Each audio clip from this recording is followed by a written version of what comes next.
नमस्ते class. Good morning. Vibrant परिवार के इस digital platform vibrant e learning पर एक बार फिर से आप सभी का स्वागत है। चलिए इसमें टेस्ट आईडी 2 का सॉल्यूशन देखेंगे। ये वो पेपर अच्छा हुआ होगा, फिर भी किसी क्वेश्चन में आपको लग रहा है कि ज़्यादा टाइम लग रहा है या कोई ऐसा कंसेप्ट है जिसमें आपको जो नहीं आ रहा है बिल्कुल भी, या फिर कोई कंसेप्ट आया ही नहीं है, तो उसका सॉल्यूशन दोबारा देखें, ठीक है ना। चलिए ध्यान से देखिएगा हर एक क्वेश्चन को।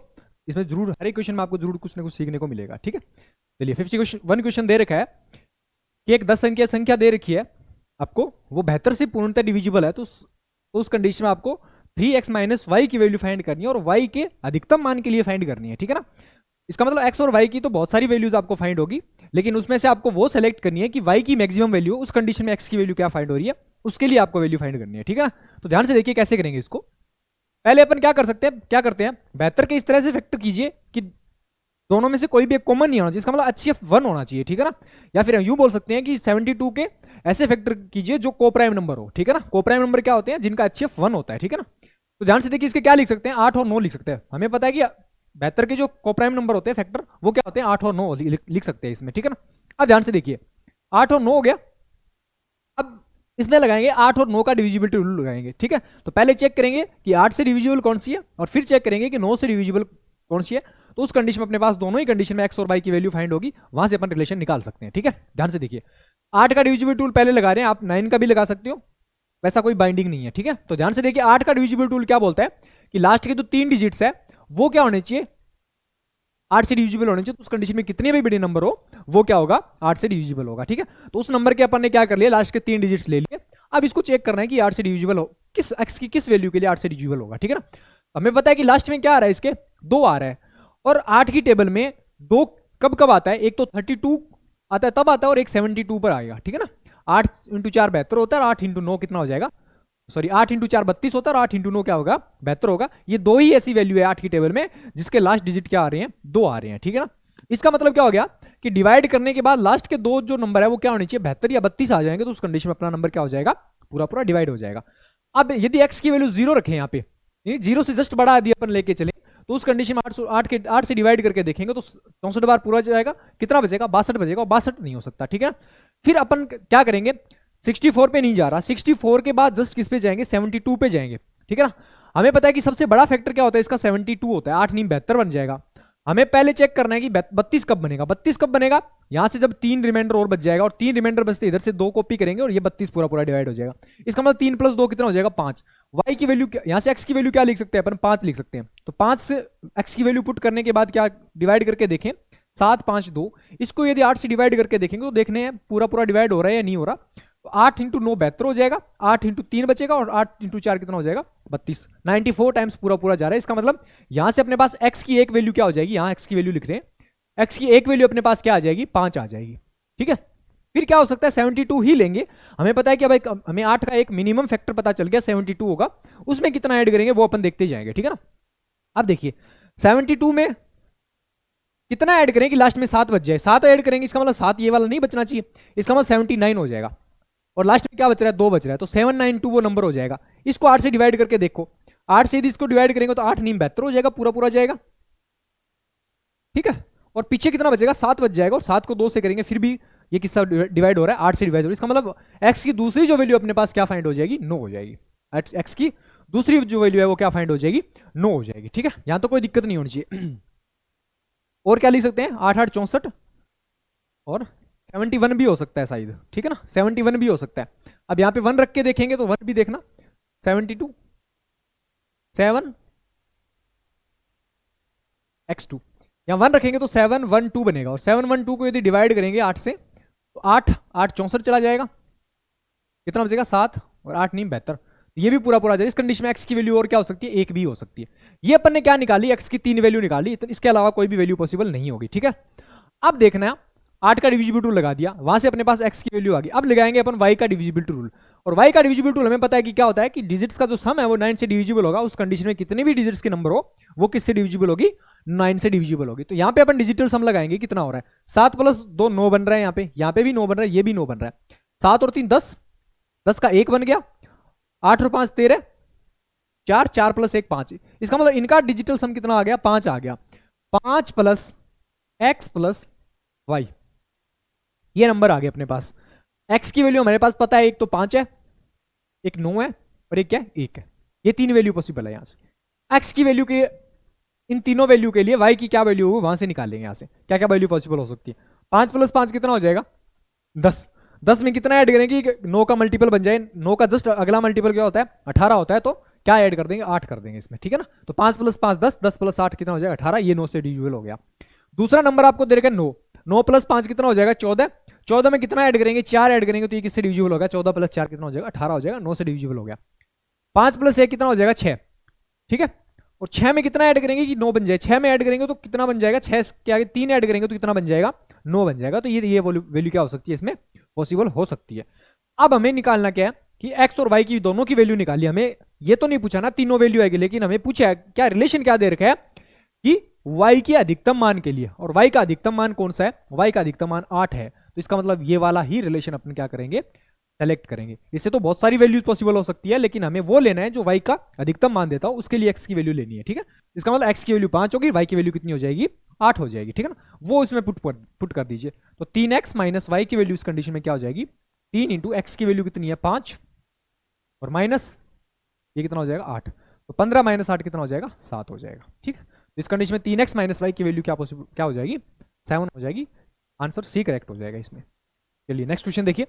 मान लीजिए कि x सबसे छोटी संख्या है जिसे 8, 9, 12, 14 और 36 से डिवाइड करने पर प्रत्येक बार शेष 4 बचता है, लेकिन x वो 11 से विभाज्य है। तो x के अंकों का योग निकालना है। यदि आपको ये नहीं दे रखा होता कि x 11 से डिविजिबल है, तो वो क्या होता है, उस कंडीशन में क्या करते हैं आप, एलसीएम निकालते इन सबका, उसमें 4 ऐड कर दे, तो वो नंबर क्या हो जाता है, अपने पास फाइंड हो जाता है। लेकिन हमें क्या बोला गया है, हमें ये बोला गया है कि जब आप इन नंबर्स को डिवाइड करते हो उस x से, तो 4 रिमाइंडर भी रहना चाहिए और क्या होना चाहिए, 11 से डिविजिबल भी होनी चाहिए, ठीक है ना।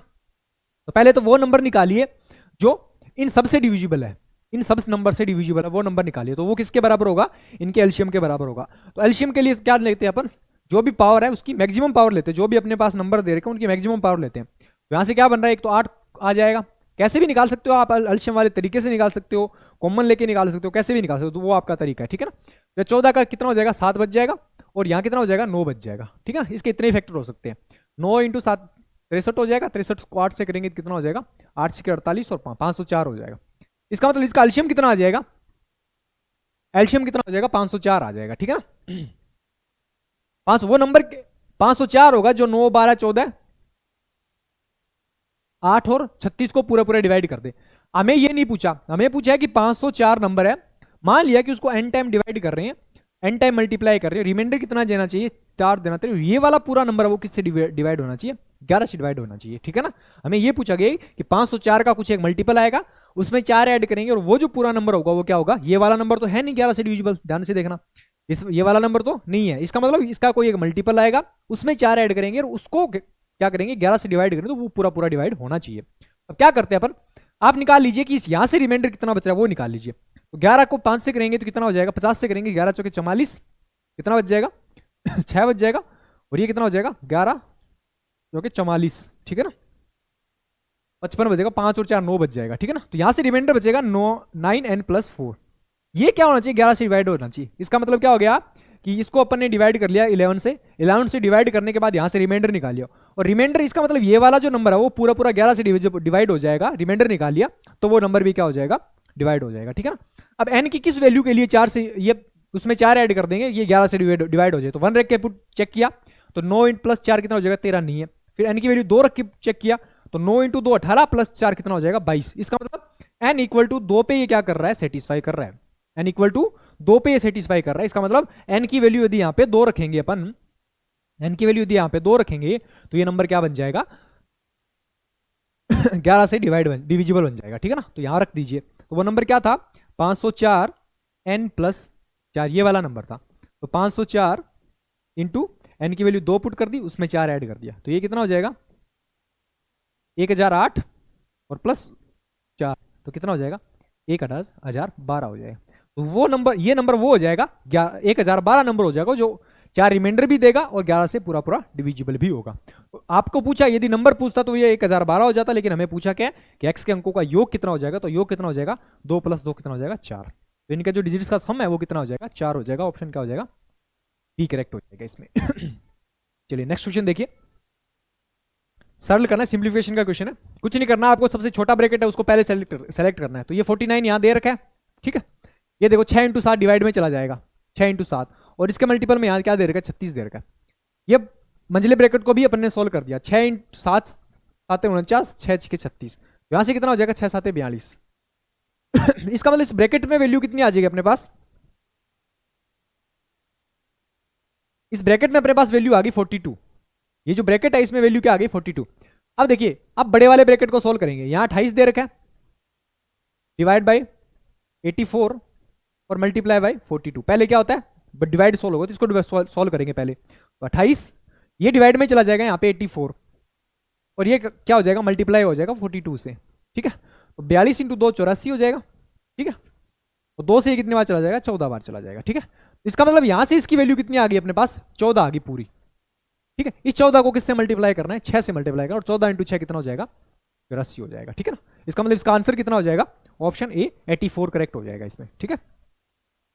चलिए नेक्स्ट क्वेश्चन देखिए, एक आदमी और उसके परिवार का निर्वाह व्यय मतलब लिविंग जो एक्सपेंस है वो आपको दे रखा है कितना, 60% है, ठीक है ना। वह अपने वेतन में 30% और 60% की दो वृद्धि करता है। यदि उसकी बचत उसके प्रारंभिक बचत से 250% अधिक है, बढ़ जाती है, तो निर्वाह व्यय यानी जो एक्सपेंस है वो बढ़े हुए उसकी इनकम का कितने परसेंट होगा वो बताना आपको, ठीक। एक्सपेंडिचर सेविंग हो, ये इनकम दे रखी, आपको बोला गया कि वो अपनी टोटल इनकम का 60% खर्च करता है। यदि 100 रुपए उसकी इनकम मान के चलते हैं, 60 रुपए वो खर्च करा, बचाएगा कितना, 40 रुपए बचाएगा, ऐसे ध्यान रखना, ठीक है। अब क्या करता है कि 60% और 30% के दो इंक्रीज कर रहा है वो इनकम में, 60% और 30% की दो इंक्रीज कर रहा है। यदि 100 रुपए कोई चीज हो, ठीक है, 100 रुपए की कोई चीज हो शुरू में, तो पहले 30% का इंक्रीमेंट करेगा तो 13/10 कर देगा। दूसरा वो 6% का इंक्रीमेंट करेगा तो 16/10 कर देगा, ठीक है। तो यहां से देख लीजिए 100 से 100 कैंसिल हो जाएगा, ये कितना होगा, 13 6 78 और 13 7 20, 208 हो जाएगा। इसका मतलब जो उसकी बाद की जो इनकम है वो कितनी हो जाएगी, 208 हो जाएगी, ठीक है ना। 208 हो जाएगी। इसका मतलब इंक्रीमेंट 30% और 60% का इंक्रीज करने के बाद उसकी जो इनकम है वो कितनी हो जाएगी, 208 हो जाएगी। और क्या बोला गया, यदि उसकी बचत में प्रारंभिक बचत से 250% बढ़ जाती है, 250%, इसका 250% कितना हो जाएगा, 40 का 250% कितना हो जाएगा 250% की फ्रैक्शन कितनी होती है, 250/2। इसका मतलब क्या लिख सकते हैं, इसको 5/2 लिख सकते हैं। इसका मतलब इनिशियल 2 थी तो बढ़ के कितनी हो जाएगी, 5 + 2 7, इतनी हो जाएगी, ठीक है। मतलब शुरू वाली के 7/2 हो जाएगी। तो यहां से कितना चला जाएगा, 20 बार, और 20 को 7 से मल्टीप्लाई करेंगे 140। इसका मतलब क्या होगी, सेविंग कितनी हो जाएगी उसकी, 140 रुपए हो गई। इनकम उसकी 208 थी, उसमें से 140 रुपए उसने क्या कर दिए, खर्च कर दिए, सॉरी सेविंग कर ली। इसका मतलब उसने खर्च कितने किए होंगे 68 रुपीज उसने खर्च किए होंगे। तभी तो 68 + 140 मिला के कितना हो जाएगा, 208 हो जाएगा। अब ये बाद वाली इनकम अपन निकाली, हमें पूछा क्या है, कोई नया निर्वहन व्यय कितना है, 68 रुपए। उसकी बढ़ी हुई इनकम, बढ़े हुए वेतन, बढ़े हुआ वेतन कितने, 208 का कितने % है वो आपको फाइंड करना है, ठीक है ना। अब देखिए 4 से कैंसिल हो रहा है, 17 चौके 68, 4 से करेंगे, 4 चौके 16, 4 5 20, सॉरी 5, 4 से कैंसिल हो जाएगा, 4 5 20 और 4 2 8, ठीक है, 52 बार चला जाएगा ना। अब देखिए 52 को यदि अपन अप्रोक्स, देखिए ऑप्शन बहुत दूर दूर है, 32% है, 43 है, 29 और 36 है। 52 को यदि अपन 51 में मान के चले तो 17 से कितनी बार चला जाएगा, 3 बार, और 100/3 का मतलब कितना हो जाएगा, 33 से 1/3% हो जाए।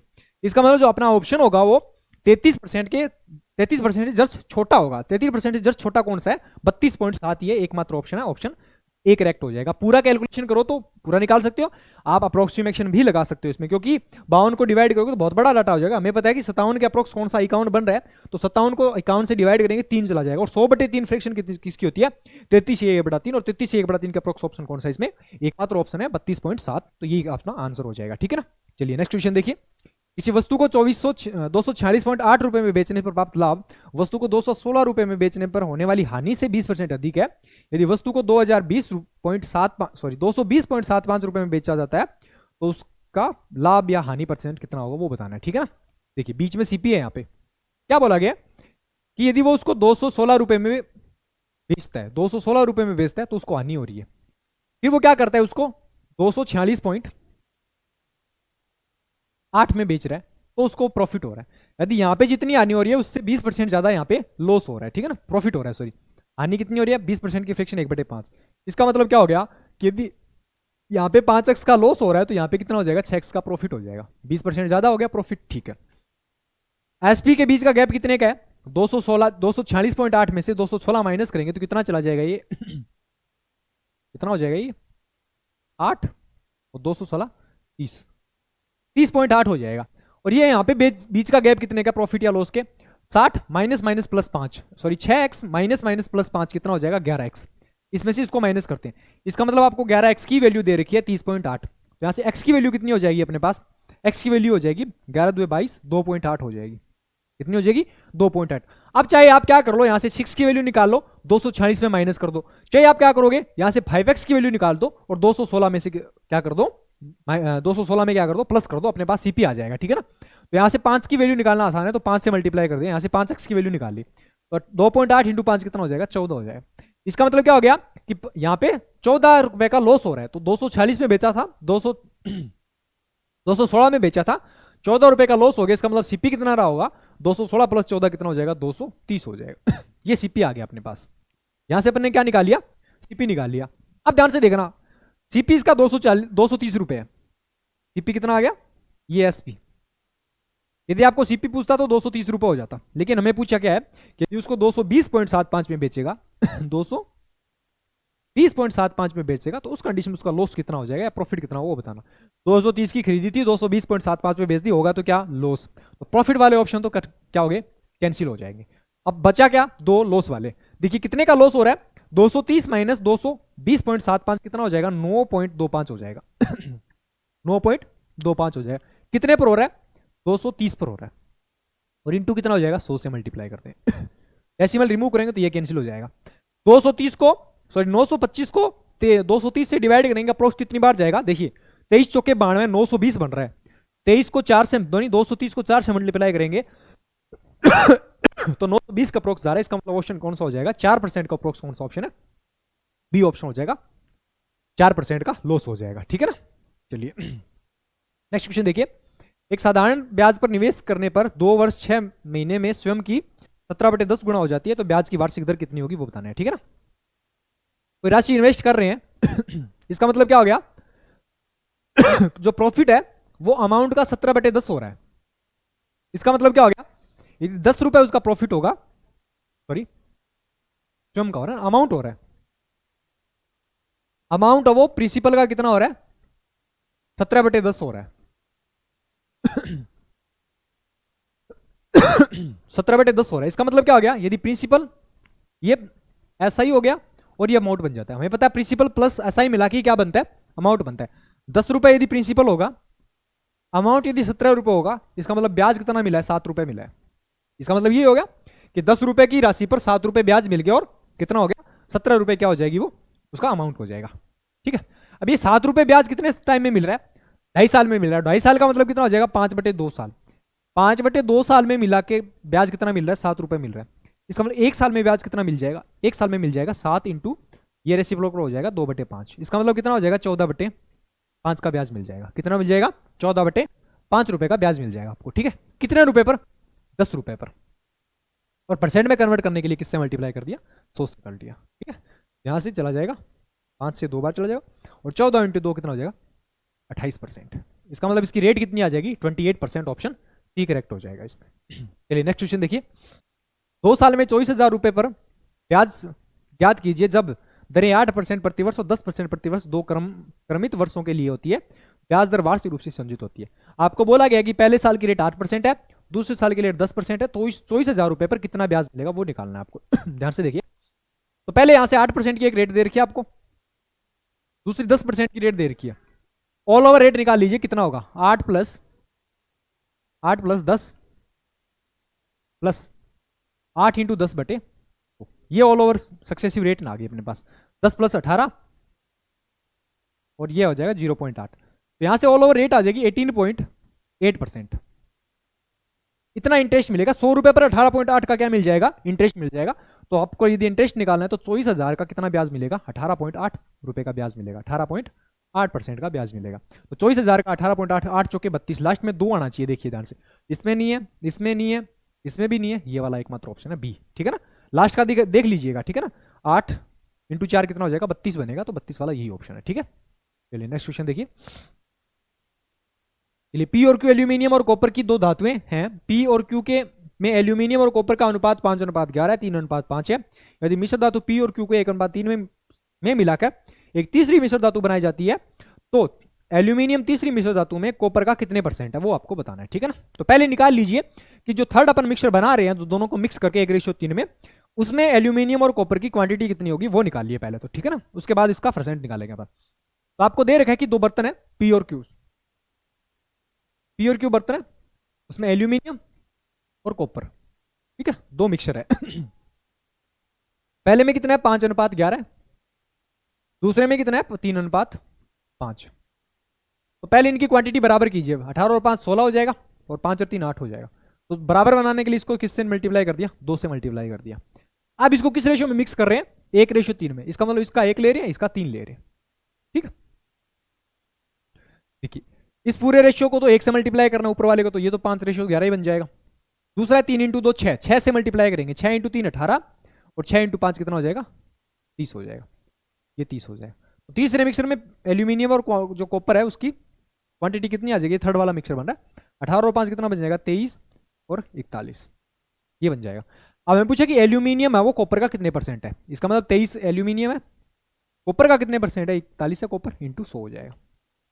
ध्यान से देखिएगा, 41 को अपन क्या पूरा 41 नहीं मान के 41 से डिवाइड करना टफ होता है, जिसको 40 मान लीजिए, क्योंकि ऑप्शन देखिए 65 है, 52 है, 56 और 48 अब दूर दूर है, ठीक है ना। तो एक कम या ज्यादा कर लेंगे तो आंसर पे बहुत ज्यादा कुछ चेंज नहीं आएगा। तो 40 बना लीजिए, 40 उसको बनाएंगे तो कितना हो जाएगा ये, और ये कितनी बार चला जाएगा, 23 बटे है 23/41 इंटू 100 हो जाएगा, ठीक है। इसको यदि 40 बनाएंगे तो ये 0, ये 2 बार चला जाएगा, ये चला जाएगा 5, 23 5 कितना हो जाएगा, 115/2, और 115/2 का मतलब कितना हो जाएगा, 67.5 के अप्रोक्स आ जाएगा। 6 2 सॉरी 5 2 10 हो जाएगा, 7 2 चलो 57 के अप्रोक्स कौन सा ऑप्शन है वो देख लीजिए, 57 के अप्रोक्स कौन सा ऑप्शन हो जाएगा, डी ऑप्शन हो जाएगा। 23 5 115 होता है, और 115 के 10 से 2 से डिवाइड करेंगे 100 होता है, ठीक है। तो इसका मतलब 57 का अप्रोक्स आंसर आ रहा है, 57 का अप्रोक्स कौन सा ऑप्शन है, ये वाला 56 ऑप्शन है, ठीक है ना। 52 भी बहुत दूर है, 65 भी बहुत दूर है, और 48 भी बहुत दूर है, तो ऑप्शन डी करेक्ट हो जाएगा इसमें। चलिए नेक्स्ट क्वेश्चन देखिए। किसी समूह में व्यक्तियों का औसत आयु 35 वर्ष है, जो सही आयु औसत से 2.5 वर्ष अधिक था। क्योंकि दो व्यक्तियों की आयु 29 वर्ष और 22 वर्ष है, उसकी बजाय त्रुटिवश क्या पढ़ लिया गया, 38.5 और 40 दर्ज कर लिया गया। तो समूह में व्यक्तियों की संख्या कितनी हो, अब देखिए ध्यान से।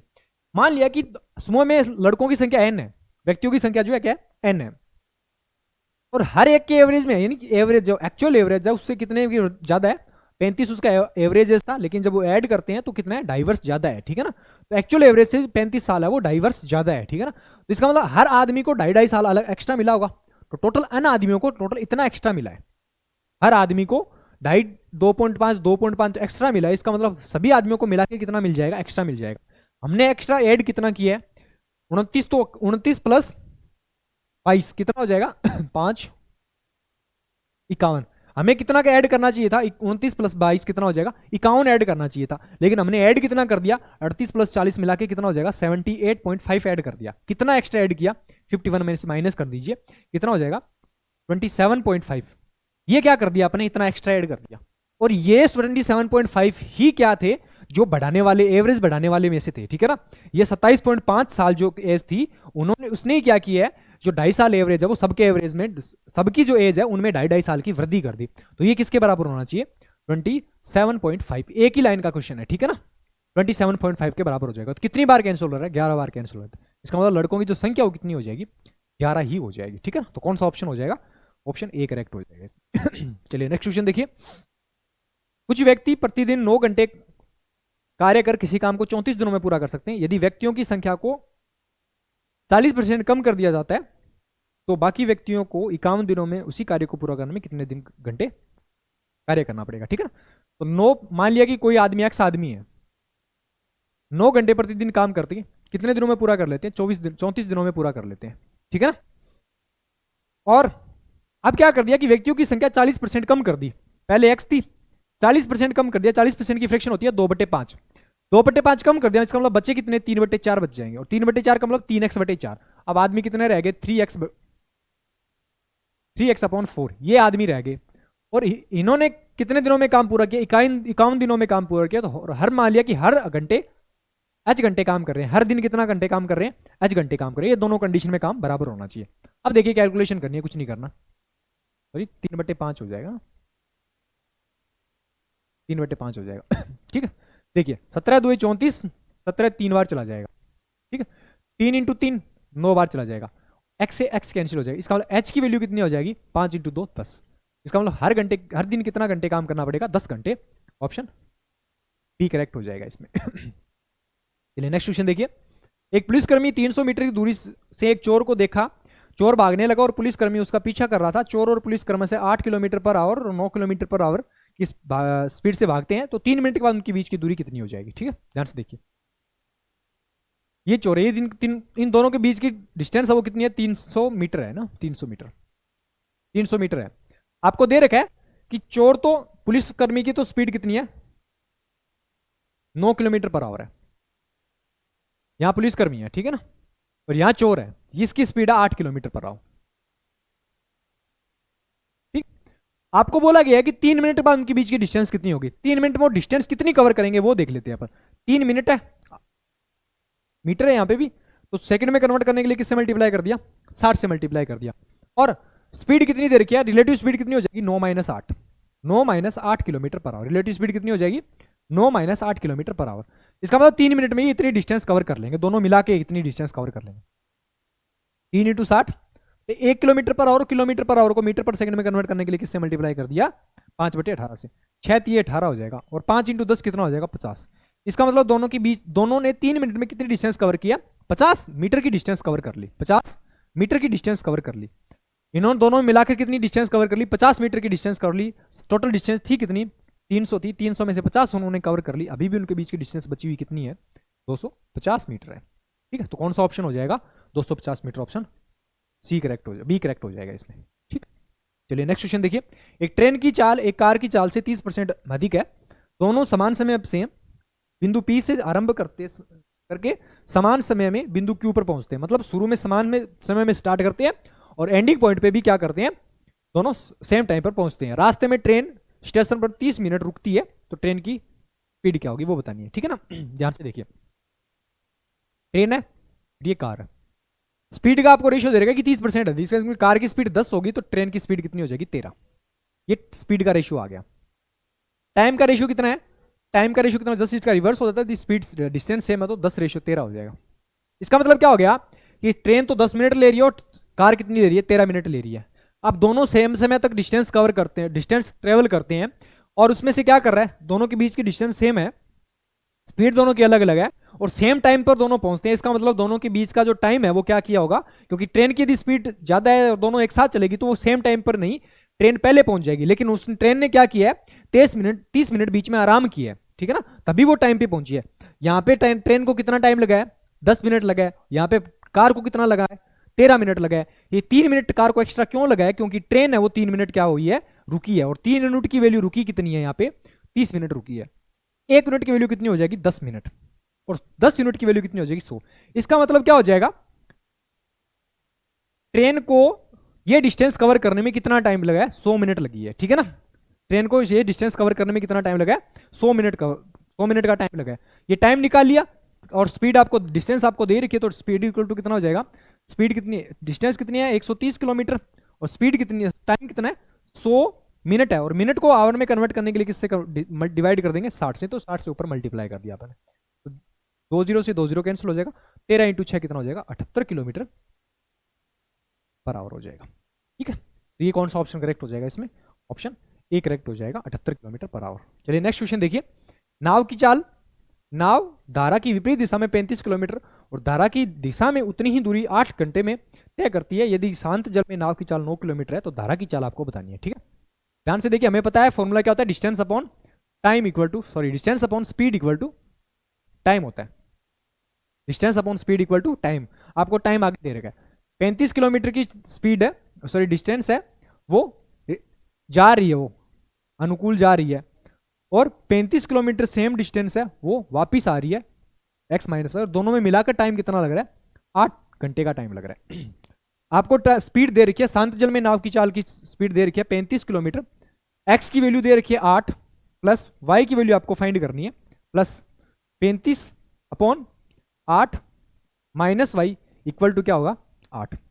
अब पहला एक तो तरीका है कि आप इसको क्या करोगे, सॉल्व करोगे, कैलकुलेशन करोगे, यहां से क्वाड्रेटिक इक्वेशन बनेगी, उससे y की वैल्यू फाइंड करोगे। दूसरा तरीका है कि आप डायरेक्ट ऑप्शन पिकअप कीजिए, ठीक है ना, ऑप्शन एलिमिनेट कीजिए, ऑप्शन डायरेक्ट कौन सा सेटिस्फाई कर रहा है वहीं से अपना आंसर इजीली आ जाएगा, ठीक है ना।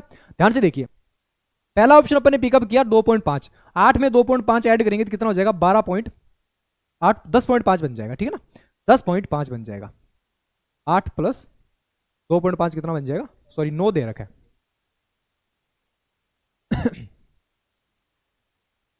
शांत जल में नाव की जो चाल है वो 9 किलोमीटर दे रखी है, 9 किलोमीटर पर आवर दे रखी है, तो यहाँ 9 ऐड करेंगे।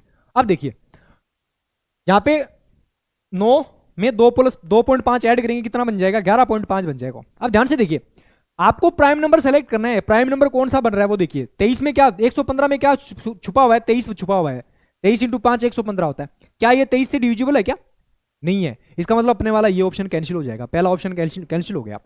दूसरा क्या बन रहा है, 2 रखेंगे, 2 रख के देखा तो अपन ने क्या क्या फाइंड किया, 9 प्लस 2 11, 11 भी प्राइम नंबर है, क्या ये 11 से कट रहा है क्या, 11 से भी नहीं कट रहा है, इसका मतलब पूरा पूरा नंबर आ रहा है, आगे देखिए इंटीजर आ रहा है, इसका मतलब पूरा पूरा नंबर क्या होना चाहिए, कटना चाहिए, या फिर दोनों का सम किसी से कटना चाहिए, ठीक है ना।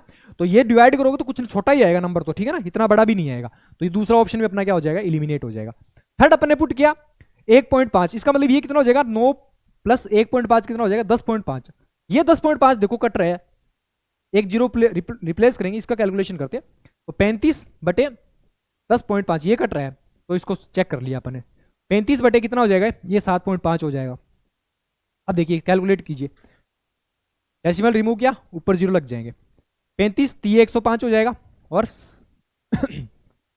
5, चलो 5 से कैंसिल कर दीजिए, 5 7 35 70 बार चला जाएगा, 15 5 75 हो जाएगा, 5 से कितनी बार, 3 बार चला जाएगा, और 14 बार चला जाएगा, ठीक है। अब देखिए यहां से तो कितना हो जाएगा, 10/3 प्लस यहाँ कितना हो गया, 14/3, और 14 प्लस 10 कितना हो जाएगा, 24/3, और 24/3 को अपन क्या लिख सकते हैं, 8 घंटे लिख सकते हैं। इसका मतलब अपन इक्वेशन को सेटिस्फाई कर रहा है, तो कौन सा आंसर हो जाएगा, 1.5 किलोमीटर पर आवर ही अपना क्या हो जाएगा, आंसर हो जाएगा, ठीक है ना।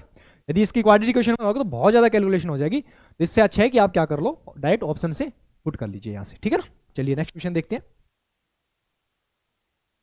नेक्स्ट देखिए क्या दे रखा है, कि x की पावर 4 प्लस 1 अपॉन x की पावर 4 इक्वल टू 257/16 दे रखा है, तो आपको जो इक्वेशन दे रखी है इसकी वैल्यू फाइंड करनी है, ठीक है ना। ध्यान से देखिए, हमें पता है कि 216 को क्या लिख सकते हैं, इसको लिख सकते हैं 16 प्लस 1/16 लिख सकते हैं, 16 16 256 प्लस 1 कितना हो जाएगा, 257। इसका मतलब क्या हो गया, अब यदि इससे कंपैरिजन करेंगे, तो ये वाला देखो ध्यान से क्या बन रहा है, x की पावर 4 इक्वल टू क्या आ रहा है, 16 ही आ रहा है, वैसे x की वैल्यू कितनी हो जाएगी, 2 आ जाएगी, डायरेक्ट यहां से वैल्यू निकालिए, ये x की वैल्यू यहां पुट कर दीजिए, आंसर जिसका भी आपको फाइंड करना है, इसका आंसर फाइंड करना है, तो 8/13 इंटू 2 की पावर 3 कितना हो जाएगा, 8 प्लस 2 की पावर 3 कितना हो जाएगा, 8, 1/8 हो जाएगा, ठीक है। तो ये 8/13 हो जाएगा, और 8 8 64 प्लस 1 कितना हो जाएगा, 65/8 हो जाएगा, 65/8 हो जाएगा, 8 से 8 कैंसिल हो जाएगा, 13 को 5 से 65 से डिवाइड करेंगे कितनी बार जाएगा, 5 टाइम्स, तो इसका मतलब इसका आंसर भी क्या हो जाएगा, 5, ऑप्शन ए सही हो जाएगा। चलिए नेक्स्ट क्वेश्चन देखिए, a plus B plus C equal to 6 दे रखा आपको, A B plus B C plus A C is equal to 4 दे रखा है, तो A cube plus B cube plus C cube minus 3 ABC की वैल्यू आपको फाइंड करनी है। इसमें डायरेक्ट रिलेशन होता है, A cube plus B cube plus C cube minus 3ABC is equal to क्या होगा, देखो 1/2, sorry A plus B plus C, A plus B plus C का whole square minus 3 into A B plus B C plus A C, यह direct relation होता है। इसमें कुछ नहीं करना, वैल्यू पुट करनी है वो वाली, ए प्लस बी प्लस सी की वैल्यू कितनी है, 6, 6 का स्क्वायर कितना हो जाएगा, 36, minus 3 into A B plus B C plus A C की वैल्यू कितनी है, 4, 6 इंटू 36 माइनस 12 कितना हो जाएगा 24, और 24 छिक्का कितना हो जाएगा 144। ठीक है, तो कौन सा ऑप्शन हो जाएगा, ऑप्शन डी करेक्ट हो जाएगा इसमें। चलिए नेक्स्ट देखिए, सेक्स की पावर 6 माइनस 10 की power 6 plus sex square theta, sorry 3 sex square theta plus into 10 square theta plus 1 upon कोस की पावर 4 थीटा माइनस साइन की power 4 theta plus 2 sine square theta plus 2, ये आपको दे रखा है। देखिए ऊपर वाला क्या बन रहा है, देखो सेक की पावर 6 दे रखा है, इसमें 3 छुपा हुआ है, यहाँ भी 3 sine square theta cos square theta दे रखा है। तो क्या लिख सकते हैं, देखो सेक स्क्वायर थीटा का whole square whole cube minus 10 square theta का whole cube plus 3 into sec square theta minus 10 square theta, sec square theta minus sorry sec square theta 10 square theta, sorry sec square theta into 10 square theta. यहां से मैं लिख रहा हूं, देखो इसके multiple में लिख रहा हूं sec square theta minus 10 square theta लिख रहा हूं, कोई चेंज नहीं किया मैंने, देखो ध्यान से।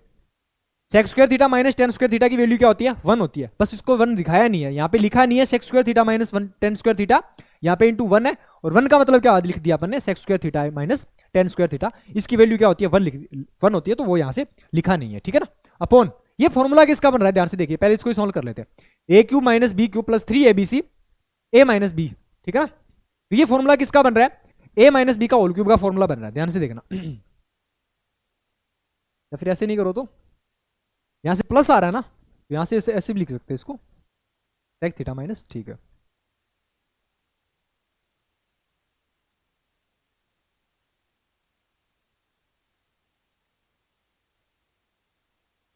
ठीक है, यहाँ पे माइनस आएगा फिर, ठीक है ना, यहाँ माइनस कर लेना, फिर करेक्ट हो जाएगा। अब ध्यान से देखना, ये किसका फॉर्मूला बन रहा है, A cube minus B cube minus 3AB into A plus B और प्लस 1 बन रहा है, ये बन रहा है A cube minus B cube का फॉर्मूला। ए क्यूब मतलब कितना हो जाएगा sec square theta minus 10 square theta का होल क्यूब बन जाएगा, ये होल क्यूब प्लस क्या चल रहा है 1 चल रहा है डिवाइड में।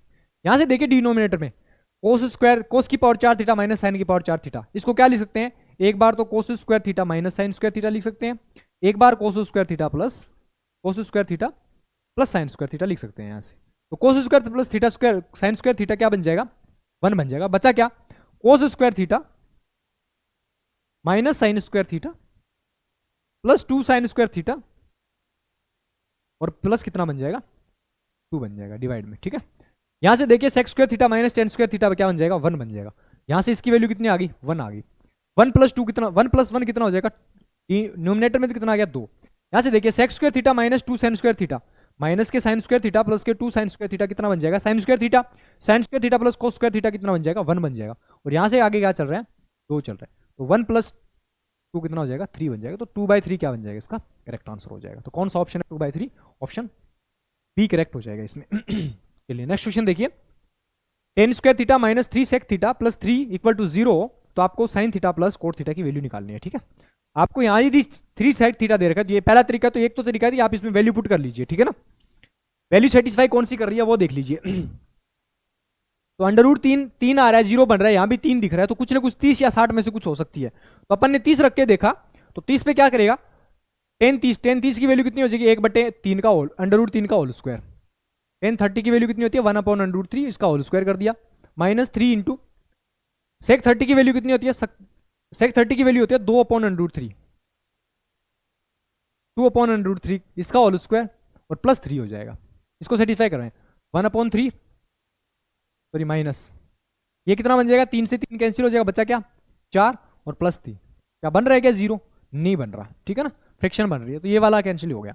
फिर देखो 60 रख के देखो, 60 रखेंगे तो अंडर रूट 10 60 की वैल्यू कितनी होती है अंडर रूट 3 का क्या बन जाएगा होल स्क्वायर हो जाएगा, ये अंडर रूट 3 का whole square minus 3 into sec 60 की वैल्यू कितनी होती है 2, ठीक है ना, सेक 60 की वैल्यू 2, ये 2 बन जाएगा यहाँ से, ठीक है ना, और प्लस कितना बन जाएगा 3 इक्वल टू कितना बन जाएगा 0, ये कितना बन जाएगा 3 अंडर रूट 3 का होल स्क्वायर 3 बन जाएगा, माइनस 3 इंटू 2 6 और प्लस कितना बन जाएगा 3, अब ध्यान से 3 प्लस 3 6 माइनस 6 कितना बन जाएगा 0, इसका मतलब थीटा इक्वल टू 60 डिग्री पे ये क्या कर रहा है सेटिस्फाई कर रहा है इस इक्वेशन को, यही अपना आंसर हो जाएगा कि थीटा इक्वल टू क्या पुट करना है 60 डिग्री ही पुट करना है। तो यहाँ साइन 60 की वैल्यू पुट कर दीजिए, साइन 60 कितना होता है अंडर रूट 3/2 हो जाएगा साइन 60, और प्लस कोट 60 वैल्यू कितनी होती है कोट 60 की वैल्यू होती है 1/√3, कितनी होती है 1/√3।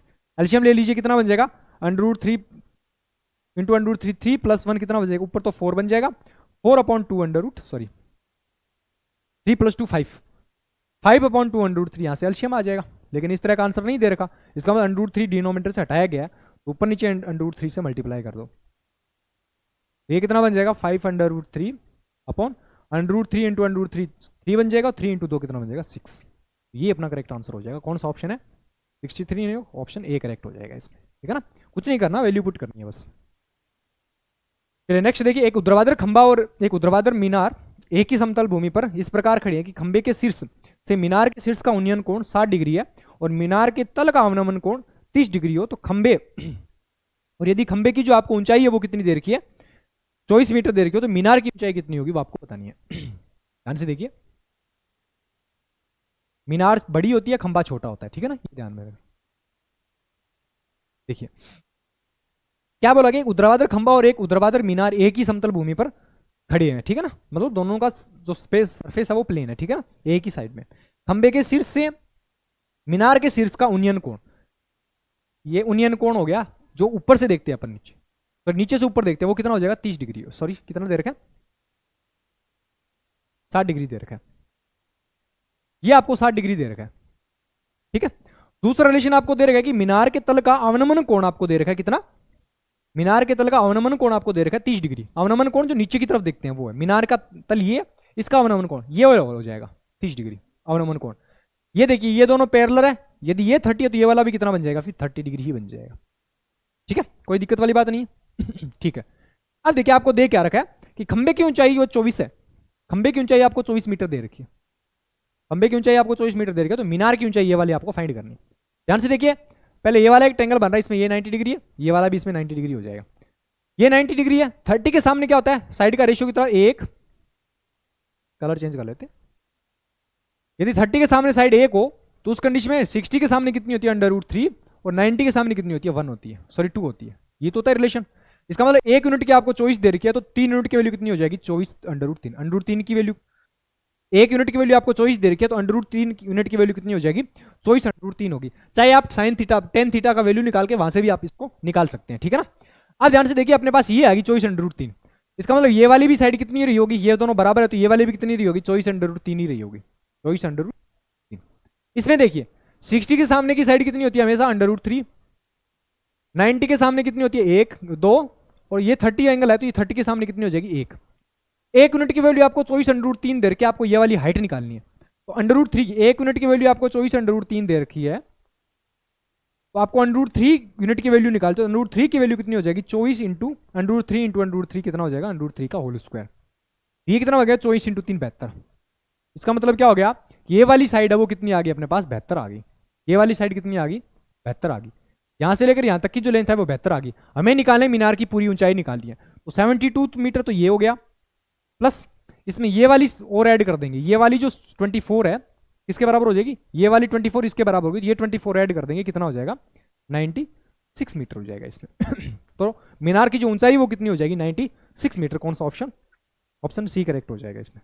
नेक्स्ट क्वेश्चन देखिए, दी गई आकृति में A B equal to D B दे रखा है, A C is equal to, ये दोनों आपस में काइट है, ठीक है ना, और काइट में ये जो एंगल्स होते हैं वो हमेशा बाइसेक्टर होते हैं, ये वाले जो एंगल होंगे हमेशा एंगल बाइसेक्टर होंगे, ठीक है ना, ध्यान से देखना। अब आपको देख क्या दे रखे ए बी डी की वैल्यू दे रखी है, ए बी डी, इसका मतलब क्या हो गया ये जो पूरा एंगल है वो कितना दे रखा है आपको 58 दे रखा है, 58 डिग्री, उसमें से आपको डीबीसी डीबीसी ये वाला एंगल कितना दे रखा है, ये वाला जो एंगल है वो कितना दे रखा है 2x - 4 दे रखा है, 2x - 4 डिग्री दे रखा है, ठीक है। ए सी बी, ए सी और बी इसकी वैल्यू आपको दे रखी है y + 15 डिग्री, और ये वाला डी सी बी कितना दे रखा है 63 डिग्री दे रखा है। मैंने अभी बताया कि काइट की एक प्रॉपर्टी होती है कि जो भी उनकी डायगोनल्स होती है, ये वाली जो डायगोनल है वो इनको क्या करती है बाइसेक्ट करती है, एंगल बाइसेक्टर होती है ये इसका, ठीक है ना। इसका मतलब क्या हो गया कि ये पूरा 58 दे रखा है तो इसका एंगल बाइसेक्टर ये वाला कितना हो जाएगा 29 हो जाएगा, 29 2 58 29 हो जाएगा।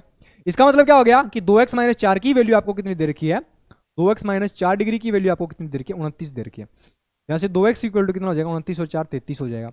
वैसे x की वैल्यू कितनी आ जाएगी, या फिर 2x की वैल्यू नहीं आती, क्योंकि हमें क्या चाहिए वहाँ पे 2x ही चाहिए। 2x की वैल्यू कितनी आ गई, 33 डिग्री आ गई अपने पास, ठीक है ना। फिर दूसरा रिलेशन आपको दे रखा है कि ये वाले हमें पता है कि ये x का एंगल बाइसेक्टर होता है, इसका मतलब ये दोनों बराबर होंगे, ये बराबर होंगे, तो इसका मतलब क्या हो गया कि y प्लस 15 डिग्री किसके बराबर होगी, 63 डिग्री के बराबर होगी, ठीक है ना। तो इसका मतलब यहाँ से y की वैल्यू कितनी हो जाएगी, 48 हो जाएगी, 8 और 5 13, 48 डिग्री हो जाएगी। यहाँ से y की वैल्यू ये निकाल ली, ठीक है ना। अब x और y की वैल्यू यहाँ पे पुट कर दीजिए, आपको निकालना क्या है, 2x प्लस 5y निकालना है। 2x की वैल्यू तो वहाँ से डायरेक्ट ही निकाल ली अपने 33 डिग्री, प्लस ये y की वैल्यू यहाँ से 48 पुट करेंगे, तो 48 इंटू 5 कितना हो जाएगा, 240 हो जाएगा। और 240 डिग्री में 33 ऐड कर देंगे, कितना हो जाएगा, 273 डिग्री हो जाएगा, ठीक है ना। तो कौन सा है 273 डिग्री वाला ऑप्शन, ऑप्शन बी करेक्ट हो जाएगा इसमें। चलिए नेक्स्ट देखिए, एक समांतर चतुर्भुज का परिमाप आपको 48 दे रखा है। यदि समांतर चतुर्भुज की ऊंचाई 6 है और असमांतर भुजाओं की जो लंबाई वो 8 दे रखी हो, तो इसका क्षेत्रफल कितना होगा वो बताना है।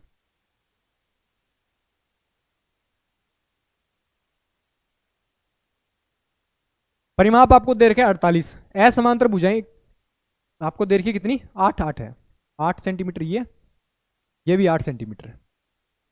टोटल परिमाप 48 है, 8 8 ये होगी 16 होगी, 48 में से 16 माइनस करेंगे कितना बच जाएगा, 32 बच जाएगा। ये दोनों का मिला के सम 32 है, इसका मतलब हर एक की वैल्यू कितनी होगी, 32/2 कितनी हो जाएगी, 16। इसका मतलब ये भी, इसकी भी लेंथ कितनी है, 16, इसकी भी लेंथ कितनी है, 16 सेंटीमीटर।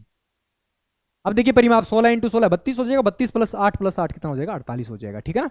यहां से देखिए, अब हमें दे रखा है कि असमांतर भुजाओं, यदि समांतर भुजाओं की ऊंचाई, ये वाली ऊंचाई आपको दे रखी है कितना, 8 दे रखी है, 6 सेंटीमीटर दे रखी है, तो आपको बताना क्या, समांतर चतुर्भुज का एरिया निकालना है, ठीक है। तो एरिया का फॉर्मूला क्या होता है, बेस इंटू हाइट। समांतर चतुर्भुज का एरिया, उसका फॉर्मूला क्या होता है, बेस इंटू हाइट। और बेस इंटू हाइट का मतलब कि बेस कितना है, 16 है, और हाइट कितनी है, 6, तो 16 इंटू 6 कितना हो जाएगा, 96 सेमी स्क्वायर हो जाएगा, ठीक है। तो कौन सा ऑप्शन हो जाएगा, बी ऑप्शन हो जाएगा इसमें, ठीक है।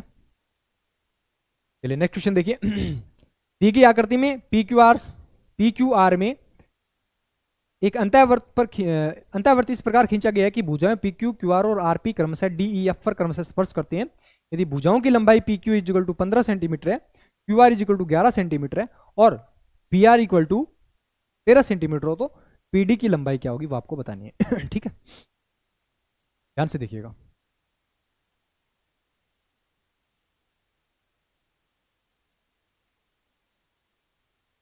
ए, बी और सी, ये आपको दे रखा है, सॉरी सी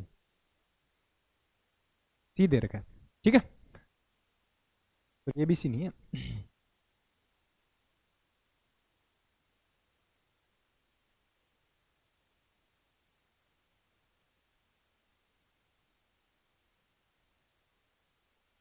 आर, बी और क्यू दे रखा है, यहां से एफ, डी और ई दे रखा है, ठीक है। अब ध्यान से देखिए, हमें पता है कि ये एक एक्सटीरियर पॉइंट है, कोई भी एक सर्किल हो, सर्किल के एक एक्सटीरियर पॉइंट से यदि डायगोनल्स खींची जाए तो वो डायगोनल आपस में क्या होती है, बराबर होती है, लेंथ क्या होगी उनकी, बराबर होगी। तो ये वाला कंसेप्ट इसमें यूज करेंगे। मान लिया कि ये एक्स है, तो इसकी लंबाई, ये एक्सटीरियर पॉइंट है, इस पे 2 डायगोनल डाली गई है, ये एक्स है तो ये भी एक्स हो जाएगी। ये एक्सटीरियर पॉइंट है, यहां से इस पे 2 डायगोनल डाली गई, ये वाई है तो ये भी कितनी हो जाएगी, वाई मान ली इसको। और ये वाला कितना दे रखा आपको, ये एक्सटीरियर पॉइंट है, यहां से 2 डायगोनल डाली गई, ये जेड है तो ये भी मान लिया अपने जेड है, ठीक है। तीनों अपन ने साइड से यहां से मान ली, ये ट्रायंगल की तीनों साइड्स आ गई अपने पास, ठीक है ना। यहां से एक्स मिला के परिमाप आपको दे रखा है कितना, भुजाओं की लंबाई दे रखी है, सॉरी भुजाओं की लंबाई आपको कितनी दे रखी है, पी से आर, पी आर का मतलब क्या हो गया, एक्स प्लस वाई हो गया। पी आर का मतलब, पहले इसका पूरा तरीका देख लीजिए, उसके बाद इसका शॉर्ट मेथड भी बता दूंगा आपको, ठीक है। पी आर इक्वल टू कितना हो जाएगा, पी से R, P R equal to कितना हो जाएगा, x plus y, x plus y. P R की वैल्यू कितनी दे रखी है आपको, पी से आर की वैल्यू 13 दे रखी है। फिर क्या दे रखा है, क्यू आर, क्यू आर का मतलब कितना हो जाएगा, Q into R, Q R का मतलब क्या, x plus z, x plus z की जो वैल्यू कितनी है, क्यू आर की वैल्यू कितनी दे रखी है, 11 दे रखी है। और फिर क्या दे रखा है, 2 बार लिख दिया, ये 13 दे रखी है, ये 11 दे रखी है। फिर क्या दे रखा है आपको, आर क्यू दे रखा है ना, क्यू आर लिख दिया, पी क्यू लिख रहा है, पी क्यू इजिकल टू कितना हो जाएगा, वाई प्लस जेड। और वाई प्लस जेड की वैल्यू आपको कितनी दे रखी है, पी क्यू की वैल्यू 15 दे रखी है।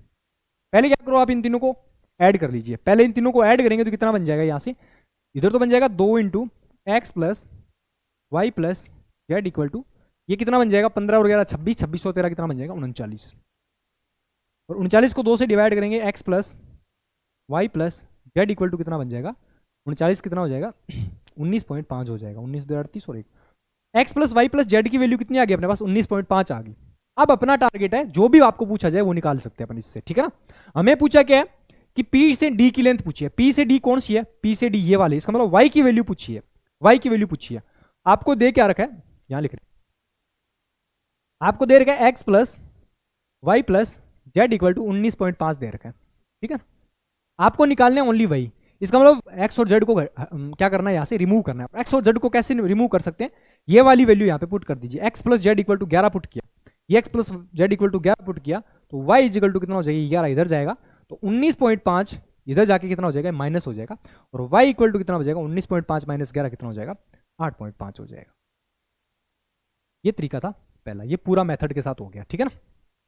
अब ध्यान से देखिए यदि आपको कैलकुलेशन सेट नहीं हो रही है, यदि तरीका याद नहीं हो तो उस कंडीशन में आप क्या करो, इसी तरीके से करना है, ठीक है ना। यदि आपको माइंड में कंसेप्ट रह जाए, ठीक है ना, जो मैं बता रहा हूं, तो उसके बाद क्या करना आपको वो वाला तरीका ही यूज करना है टाइम बचाने के लिए। क्या करते हैं अपन, जिस भी साइड की वैल्यू पूछी जाए, जैसे आपको पूछा गया पीडी पूछा जाए या फिर पीएफ पूछा जाए, आपको क्या करना है, जिसका पूछा जाए उन दोनों को ऐड कर लो, इन दोनों साइड्स को ऐड कर लो। इसका मतलब पीक्यू प्लस पीआर ऐड करना, इसका पूछा गया है, इन दोनों में से किसी का पूछा गया है तो P Q plus P R add कर लीजिए। P Q plus P R कितना है, पी से आर और पी से क्यू, पी से आर कितना है 13 प्लस पी से आर हो गया, पी से क्यू कितना है, पी से क्यू कितना हो गया 15 हो जाए, 13 प्लस 15 है। उसमें से क्या करना है, जो थर्ड वाली साइड है उसको माइनस कर दीजिए, आर पी माइनस करेंगे तो कितना बन जाएगा 11 बन जाएगा, और उसका हाफ कर दीजिए क्या कर दीजिए हाफ। ध्यान से 15 प्लस 13 कितना हो जाएगा 28, 28 माइनस 11 कितना हो जाएगा 28 माइनस 11 कितना हो जाएगा 17, और 17 बटे 2 कितना हो जाएगा, वही कितना हो जाएगा 8.5 हो जाएगा, 8.5 8.5 आ जाएगा। अब यदि आपको पूछा जाए कि DQ की लेंथ निकालो, आपको पूछा जाए कि DQ इसकी लेंथ निकालो, DQ की लेंथ, DQ की पूछ ले या फिर EF की, दोनों ही कंडीशन में क्या हो जाएगी दोनों बराबर होगी, DQ और DF दोनों बराबर, इनकी लेंथ पूछी जाए तो क्या करनी है आपको PR प्लस EQ, जिससे ये बनी हुई है उन दोनों को ऐड कर दो, इसको ऐड कर दो, उसमें से ये माइनस कर दो और उसको 2 से डिवाइड करना, उसका हाफ कर देना। यदि आपको इन दोनों में से किसी का पूछा जाए RF और RE की वैल्यू किसी की पूछी जाए तो क्या करना है आपको, जिससे ये साइड से बनी हुई है, एडजेसेंट साइड जिससे बनी हुई है उन दोनों को सम करना है। तो ये क्या करोगे PR प्लस RQ, और उसमें से थर्ड वाली साइड है वो PQ माइनस करना है और उसका क्या करना है फिर हाफ करना है। तो ये था शॉर्ट तरीका जिससे आप फाइंड कर सकते हैं, ठीक है। तो दोनों को माइंड में रखना है।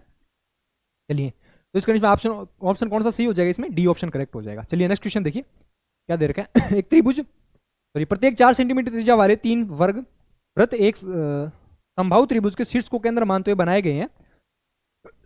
त्रिभुज की प्रत्येक भुजा की लंबाई 8 सेंटीमीटर है, तो त्रिभुज के उस भाग का क्षेत्रफल ज्ञात कीजिए निम्न में से जिससे आच्छादित नहीं है, जिससे जो वृत्त से घिरा हुआ नहीं है, ठीक है ना। तो ध्यान से देखिएगा, एक वृत्त यहां पे बना हुआ है,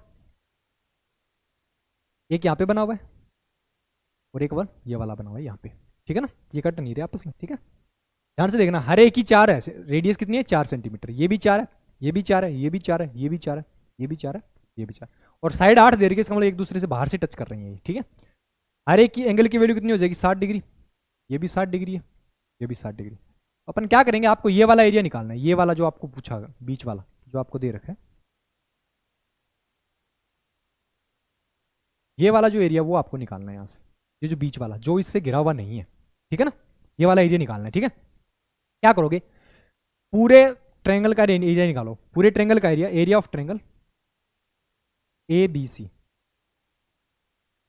उसमें से क्या माइनस कर दोगे, ये जो 3 त्रिज्यखंड बने हुए हैं इनका एरिया माइनस कर दोगे, तो 3 इंटू पाई आर स्क्वायर, त्रिज्यखंड का फॉर्मूला क्या होता है पाई आर स्क्वायर, थीटा, थीटा कितना दे रखा पाई आर स्क्वायर, थीटा कितना दे रखा है 60, पाई आर स्क्वायर थीटा बटे 360, ये वाला फॉर्मूला होता है, ठीक है ना। वैसे कितने त्रिज्यखंड है 3 है, थीटा की वैल्यू अब मैंने 60 पुट कर दी यहाँ पे, तो यहाँ से कितना हो जाएगा 12, 60 3 180, 18 2 36, पाई आर स्क्वायर बटे 2, इसका मतलब क्या हो गया area of triangle ABC minus pi r square upon 2, इसका एरिया निकालना है, वैल्यू पुट कर दीजिए। ABC का एरिया कितना हो जाएगा, समबाहु त्रिभुज है तो 1/3/4 अंडर 3/4 इंटू भुजा स्क्वायर कितना हो जाएगा 4 का स्क्वायर हो जाएगा, माइनस सॉरी 8 का स्क्वायर, साइड कितनी है ट्रायंगल की 8 का स्क्वायर हो जाएगा, माइनस पाई इंटू ये कितना हो जाएगा 4 का स्क्वायर बटे 2 हो जाएगा। रेडियस कितनी है 4 है तो 4 का स्क्वायर वैल्यू पुट कर दी। ये कितना चला जाएगा 64, 16 बार चला जाएगा। ये हो जाएगा 16√3 माइनस ये कितना बन जाएगा 16 बटे 2 8 बन जाएगा। ये बन जाएगा 8 पाई। ठीक है, ये वाला आंसर हो जाएगा। कौन सा ऑप्शन है 16√3 8 इंटू 2 16 और इंटू 8 पाई। 16 इंटू 8 पाई कौन सा ऑप्शन, ऑप्शन बी वाला करेक्ट हो जाएगा। और यहाँ से 8 कॉमन लोगे तो वो वाला ऑप्शन बन जाएगा, ऑप्शन बी करेक्ट हो जाएगा इसमें। चलिए नेक्स्ट देखिए, यदि एक नियमित बहुभुज का बाह्य कोण 18 डिग्री है तो उस बहुभुज के विकिरणों की संख्या बतानी है। हमें पता है कि जब भी कोई एन साइडेड कोई पॉलीगन हो तो उस कंडीशन में यदि एक्सटीरियर एंगल की वैल्यू दे रखी है तो ईच इंटीरियर एंगल की वैल्यू आपको दे रखी है तो each interior value sorry exterior angle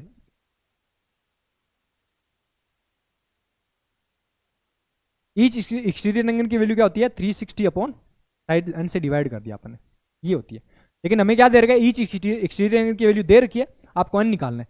तो एन इक्वल टू कितना हो जाएगा 360 बटे ईच एक्सटीरियर एंगल की जो वैल्यू है उसको क्या कर दिया इससे 360 से डिवाइड कर दिया, 360 को 18 से डिवाइड कर दिया तो कितनी हो जाएगी 20। इसका मतलब ये कितने साइड का है 20 साइड का पॉलीगन है। ठीक है, अब आपको साइड्स पूछता तो 20 हो जाती, लेकिन हमें पूछे विकर्ण कितने होंगे इसमें, और विकर्ण ज्ञात करने का फॉर्मूला क्या होता है विकर्ण को डी से डिवाइड करेंगे तो उस कंडीशन में कितना हो जाएगा डी इक्वल टू कितना हो जाएगा n into n minus 3 upon 2। ये फॉर्मूला होता है विकर्णों की संख्या निकालने का। ठीक है ना, n into n minus 3 upon 2। यहाँ से वैल्यू पुट कर दीजिए 20, 20 माइनस 3 कितना हो जाएगा 17 और 17 बटे 2 तो कितना हो जाएगा 170 विकर्ण हो जाएंगे। ये ऑप्शन करेक्ट हो जाएगा। नेक्स्ट देखिए, जब एक गोले की त्रिज्या 5 सेंटीमीटर में वृद्धि की जाती है तो उसके पृष्ठीय क्षेत्रफल में 704 सेंटीमीटर स्क्वायर की वृद्धि हो जाती है, वास्तविक गोले का व्यास कितना होगा। देखिए मान लिया पहले रेडियस कितनी आर है, वृद्धि करने के बाद कितना हो जाएगा r+5 हो जाएगा। ठीक है ना, उस कंडीशन में पहली सेकंड कंडीशन में इसका एरिया कितना हो जाएगा पाई 4 पाई कितना 4 पाई आर स्क्वायर होता है तो 4 पाई पहली कंडीशन में 4 पाई आर स्क्वायर हो जाएगा।